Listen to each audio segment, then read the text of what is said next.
పడిపోయింది ఒక చోట పెట్టింది 5 సంవత్సరాలు చెవులు లోపల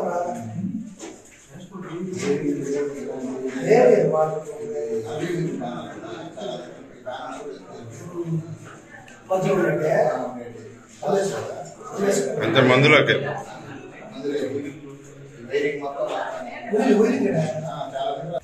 ఓకే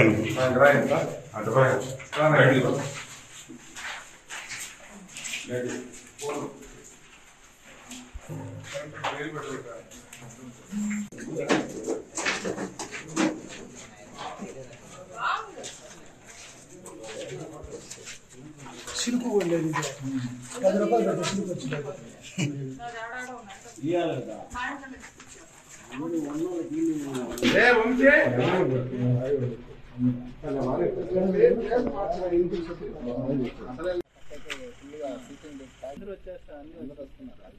చూడండి, ఇది మన టిట్కో ఇల్లు అల్లీపురంలో ఒక 15,000కు పైన టిట్కో ఇల్లు ఉన్నాయి. అందులో 100% అయినట్టున్నాయి, 90% అయినట్టున్నాయి, అప్పుడే స్టార్ట్ అయినట్టు కొన్ని ఉన్నాయి. ఈ జగన్మోహన్ రెడ్డి ప్రభుత్వంలో ఇలా చూడండి, ఏమాత్రం అభివృద్ధి చేయకపోగా పేదవాళ్ళకి ఇవ్వకపోగా చూడండి, ఇవన్నీ అధికార దుర్వినియోగం, ఇచ్చలవిడిగా కొట్టేయడం చూడండి, ఇదంతా పగిలిపోవడం, వీటన్నిటికీ మళ్ళీ ఇప్పుడు డబ్బులు పెట్టాలి. సెంట్రల్ గవర్నమెంట్ వచ్చిన డబ్బులు మొత్తాన్ని పక్కదో పట్టించేసి ఈరోజు కనీసం చూడండి నీట్గా చంద్రబాబు గారి హయాంలో నీట్గా ఈ విండోలకి ఈ గ్లాసులు పెట్టడం జరిగింది. ఆల్మోస్ట్ 90% గ్లాసులు పగిలిపోయినాయి. చూడండి, ఈ కలర్ ఎవరిదండి ఇది చూసారా?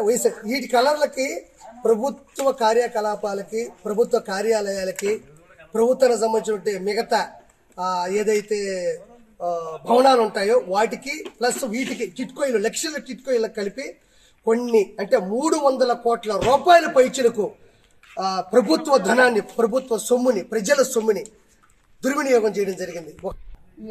ఇదే అల్లీపురం దగ్గర ఉండేటువంటి 15,000 టిట్కోయిలు చంద్రబాబు గారి హయాంలో ఇచ్చారు. ప్రజల బడుగు బలహీన వర్గాలు, నిరుపేద వాళ్ళ కోసం ప్రభుత్వం ఇచ్చిన పథకంలో భాగంగా ఇన్ని ఇల్లు అంటే 100% అయిన ఇల్లు ఉన్నాయి, 90% అయిన ఇల్లు ఉన్నాయి, అప్పుడే మొదలైన ఇల్లు ఉన్నాయి.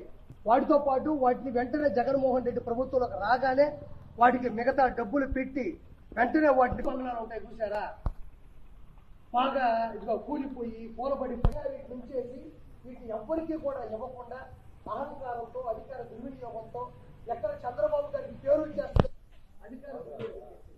అందరికీ నమస్కారం, నేను మీ ఆర్పీని. ముందుగా బక్రీద్ శుభాకాంక్షలు మరియు తొలి ఏకాదశి కలిపి వచ్చినాయి, అందరికీ శుభాకాంక్షలు. ముఖ్యంగా నేను ఇప్పుడు నెల్లూరు జిల్లాలోని అల్లీపురం గ్రామం పక్కన ఉండేటువంటి టిట్కో ఇళ్ళ దగ్గర ఉన్నాను. ఆల్మోస్ట్ ఇక్కడ 15,000 ఇల్లు ఉన్నాయి. ఇక్కడికి ఎందుకు వచ్చాననేది ఒక మ్యాటర్కి వెళ్ళి వెంటనే దీన్ని ఫినిష్ చేస్తాను. నిన్నగాక మొన్న గంటా శ్రీనివాసరావు గారు కూడా ప్రెస్ మీట్ పెట్టారు. ఏమనంటే ఋషికొండ మీద 61 ఎకరాలు పూర్తిగా కూల్చేసి దాన్ని బోడిగుండు చేసి ఆల్మోస్ట్ 500 కోట్ల రూపాయలు ఖర్చు పెట్టి పరదాల చాటున ఈరోజు ఆయన ఒక మంచి ప్యాలెస్ దర్జాగా బతకడానికి, మంచిగా విలాసవంతమైన జీవితాన్ని టూరిజం పేరుతో, రిసార్ట్ పేరుతో ఆల్రెడీ ఉన్న హరిత రిసార్ట్ని కూల్చేసి కోట్ల రూపాయల ఆదాయం తెచ్చే దాన్ని పక్కన పెట్టి ఈరోజు సొంత ప్రయోజనాల కోసం కట్టుకున్నాడు. ఆల్మోస్ట్ ఒక బాత్రూమే 1 కోటి రూపాయలు. ఇంకా అందులో ఓన్లీ బ్లాకులు 7 బ్లాకులు, 20 ఛాంబర్లు, 2 పెద్ద హాళ్ళు ఉంటే దాన్ని ఎవరో రిసార్ట్ అనరు, ఇంకోటి దాన్ని ఎవరో ఒక టూరిజం సంబంధించినటువంటి భవనం అనరు. ఎందుకంటే టూరిజం అంటే 1,000-2,000 ఇల్లు ఉంటాయి, ఎందుకంటే 500 కోట్లు ఖర్చు పెట్టారు కాబట్టి. అంటే ఈ 5 సంవత్సరాల పరదాల మాటున దాన్ని అంత విలాసవంతంగా కట్టాల్సిన అవసరం ఏముంది? అంటే ఋషికొండను కూడా బోడిగుండు చేసి ప్రభుత్వ సొమ్ముని, ప్రజల సొమ్ముని దుర్వినియోగం చేసి, అవినీతి చేసి ఆ వ్యక్తి అక్కడ కొండ మీద అంటే సప్త ఋషుల యొక్క కొండ, వైజాగ్కి ప్రకృతి వనరులు ప్లస్ ఆకర్షణీయమైంది బీచ్తో పాటు ఉండే దాన్ని కూడా దుర్వినియోగం చేశాడు. సో ఇప్పుడు నిన్న చూస్తే అది నివ్వెరపోయారు. అంటే దీనికి దానికి రిలేషన్ ఏంటంటే మొదటగా ప్రజావేదికను కూల్చాడు, తర్వాత ఋషికొండని కూల్చేసి కట్టుకున్నాడు. దాంతోపాటు ఎవరికి వెలుగులోకి రానిది ఏంటి అంటే మొత్తం మీద మన ఆంధ్రప్రదేశ్లో లక్షల టిట్కో ఇల్లు ఉన్నాయి. చంద్రబాబు గారు బడుగు బలహీన వర్గాల వారికి, పేద ప్రజలకి, వాళ్ళకి రోడ్డు పక్కన పడుకోకుండా కనీస సదుపాయాలు ఉండి ఆడవాళ్ళ మానాలకి రక్షణగా ఉండేటట్టు మంచిగా 500 రూపాయలతో 25,000 రూపాయలతో తక్కువ డబ్బులతో తీసుకునేదో ఇల్లు కట్టాడు.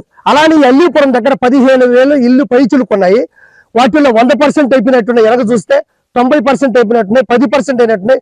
అన్నిటినీ కూడా ఆ రోజు ప్రభుత్వం నుంచి పక్కకి వెళ్ళిన తర్వాత, వైఎస్ఆర్సీపీ గవర్నమెంట్ వచ్చిన తర్వాత, కేవలం ఇవి మేము కట్టామని చెప్పుకోవడానికి 300 కోట్ల రూపాయల పైచులకు కలర్లకి, అంటే వైఎస్ఆర్సీపీ గవర్నమెంట్కి వేసే కలర్లకి, ప్రభుత్వ కార్యాలయాలకు వేసే కలర్లకి ఖర్చు పెట్టారు తప్ప కనీసం ఒక డ్రైనేజ్ కానీ, ఒక నీటి సదుపాయం కానీ, ఒక జేసీబీ పెట్టి ఆ మట్టిని తోపించడం కానీ, ఈ రోజు లోపలికి వెళ్తే ఆ రోజు కట్టింది తప్ప ఒక్క రూపాయి కూడా పెట్టుబడింది లేదు. సెంట్రల్ గవర్నమెంట్ ఇచ్చిన డబ్బులు కూడా సొంత లాభాలకి నిధుల్ని పక్కకి జరపడం జరిగింది.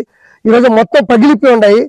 అంటే నేను చెప్పేది ఏంటంటే 25 లక్షల లీటర్లు పట్టేటువంటి ఈ 2 రాష్ట్రాల్లో లేనటువంటి అతిపెద్ద వాటర్ ట్యాంక్ ఈ టిట్కో 15,000 ఇళ్లకు ఇవ్వడం జరిగింది. అది కూడా ఎలా అయితే స్టార్ట్ చేసి ఫినిష్ చేయబోయారో దాన్ని కూడా అలానే వదిలేశారు. అంటే ఎందుకు చెప్తానంటే ప్రజావేదిక కావచ్చు, ఋషికొండ కావచ్చు, టిట్కో ఇల్లు ఈ రోజు గుడివాడలో కూడా 8,000 టిట్కో ఇల్లు ఉంటే 6,000 ఇచ్చి అందులో ఈ రోజు డ్రైనేజ్ లేదు, వాటర్ ప్రాబ్లం, అసలు లోపల కూడా పడుకోలేని పరిస్థితి. ఈ విషయాన్ని ఎలక్షన్ ముందు చెప్దామా అంటే ఈ ఇళ్ల లోపలికి మనం రాలేము. అందరూ ఇక్కడ గంజాయి అమ్మేవాళ్ళు, ఇక్కడ ఒక రౌడీ రాజకీయం జరిగేది. ఇక్కడ చూడండి బీరు బాటిళ్ళు ఉంటాయి, కత్తులు కట్టలు కూడా ఆడాడ దొరుకుతా ఉంటాయి. ఇప్పుడు ఎందుకు చెప్తున్నాం అంటే ఇప్పుడు ప్రభుత్వం వచ్చింది కాబట్టి భయపడకుండా వచ్చి చెప్తున్నాను. ఇంకోటి ఏంటంటే ఇప్పుడు అవినీతి అనేది అన్ని క్రాఫ్ట్లు, అన్ని విభాగాల్లో జగన్మోహన్ రెడ్డి చేశాడు కాబట్టి ఇవి కూడా అతి తక్కువ సమయంలోనే చంద్రబాబు గారు వీటిని మళ్ళీ తిరిగి మంచి సదుపాయాలతో ఇవ్వడం జరుగుతుంది. కాబట్టి ప్రజలందరికీ కూడా ఈ కూటమి ద్వారా, ఈ చంద్రబాబు గారి హయాం ద్వారా ఖచ్చితంగా వీటిని మళ్ళీ ఇవ్వడం జరుగుతుంది. ఇంత అవినీతి జరిగింది అని పూర్తిగా విజువల్స్ తో మీకు చెప్తున్నాను. ఇంకోటి మన నెల్లూరులో గెలిచినట్టు వేమిరెడ్డి ప్రభాకర్ రెడ్డి గారికి, సతీమణి ప్రశాంత్ రెడ్డి గారికి ముఖ్యంగా శుభాకాంక్షలు. పాత నెల్లూరులో 10 మంది గెలిచారు మన వాళ్ళు, వాళ్ళకు కూడా ప్రత్యేకంగా శుభాకాంక్షలు తెలియజేసుకుంటూ థ్యాంక్ యూ సో మచ్.